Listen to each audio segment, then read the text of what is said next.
Soft, tender chicken braised in a beautiful soy and spiced broth. This is one of my all-time family favorites. I can't wait to share it with you guys. My mum's Beggars Chicken. It's very tender. Beautiful. That's Tender. nice. Thanks, Mum. Oh, the spice, nice. Is it as good as yours? A little better than mine. No, you're just saying that because everyone's watching. No, it's better. Yes, good. That's nice. Thanks, Mum. So I'm not sure why this is called Beggars Chicken. My mum calls it Beggars Chicken, but there are lots of other recipes that look nothing like this one that are called Beggars Chicken. Anyway, whatever it's called, we call it the most amazing chicken in the world in my house. It's a firm favorite and it's super easy to make. So the first thing we need to do is make a really lovely garlicky coriander and pepper paste. So I'm going to start off with some garlic cloves. I just want to bruise those so I can get the skins off.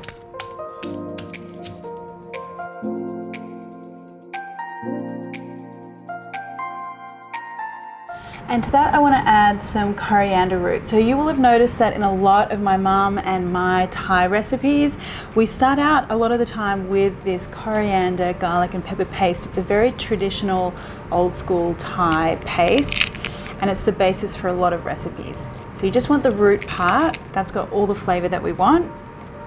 Save those leaves for later. And then a little bit of salt. The salt helps to break down the fibers when we're using the mortar and pestle. And then a little bit of white pepper as well. I've also done this with black peppercorns, so you could totally substitute that. And then just pound this to a rough paste.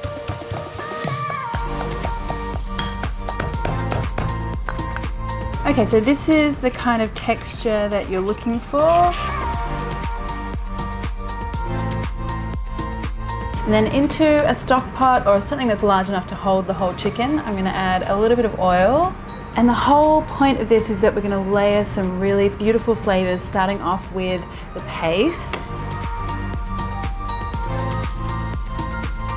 I love that smell. It's such a comforting smell. It reminds me so much of my mum's kitchen. And then add your chicken in.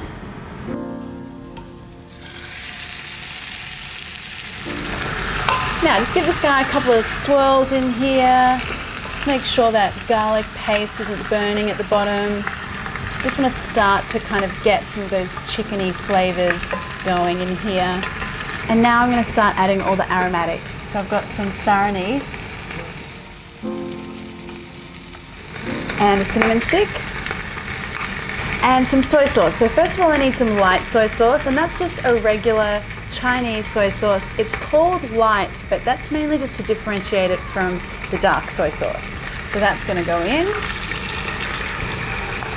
And then now here I have some sweet dark soy sauce. This is a little thicker than regular dark soy sauce. It has a bit more of a molasses kind of flavor. If you're in Australia or you're near an Asian grocer, you can also use what's called ketchup manis, which is the Indonesian version. Anyway, what you're looking for is a sweet dark soy sauce. So that's what you want. This is going to give us a beautiful color and a little bit of sweetness.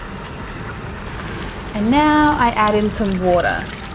You want enough so that about 3/4 of the chicken is covered. Now just make sure those spices are in the broth. Just mix that around, release some of that paste from the bottom so it doesn't burn. And then the lid goes on, and you want to gently simmer this for about 90 minutes. Halfway through, I like to kind of give the chicken a flip over just so I get a nice even color and everything. But what you're looking for is for that chicken to really start to almost fall off the bone. It should be that tender. So this chicken recipe has quite the reputation in my family. My dad reckons that when my mum first made it for him, that's when he knew that he was going to ask her to marry him. So there you go, the marriage proposal chicken. And here are some photos of my mum and dad before they got married. That's my dad, he's Australian, and there's my mum being all fancy, and how fun. She looks so styling. Wow, so this chicken is really smelling so amazing. It's one of the things that I love about this dish. It's like when it's cooking, it just fills your whole house with happiness. I love it. Okay, let's have a look at how we're going. Oh, look at that beautiful color. Okay, so time to get this guy out onto a serving dish. Now be gentle here because that chicken will be a little delicate.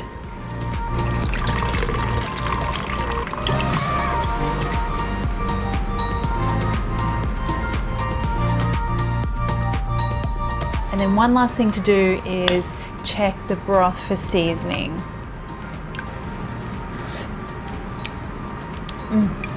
Complex flavor is so delicious. Just a little background note of the star anise and the cinnamon, and then the beautiful saltiness from the soy sauce. So good. It does need a little bit of salt, which you might be surprised about because of the amount of dark soy sauce we added, but dark soy sauce is actually less salty than regular soy sauce. It's just got a little bit more sweetness. So I do need to add a little bit of salt here. And then at my house, we serve this family style. So we serve the chicken out on the table. Some of this broth goes over the top.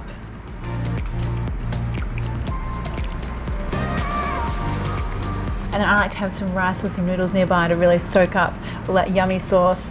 And just a little bit of coriander on the top as well. So there you go, guys, my mum's family recipe for Beggars Chicken, a favorite at my house. I hope your family loves it too. Can't wait to dig in here. Yum, so good. If you've got any comments or questions, pop them below. And if you enjoyed the video, why not hit that subscribe button plus the little bell one, and that way you'll get notified every time I release a new video. Thanks, guys.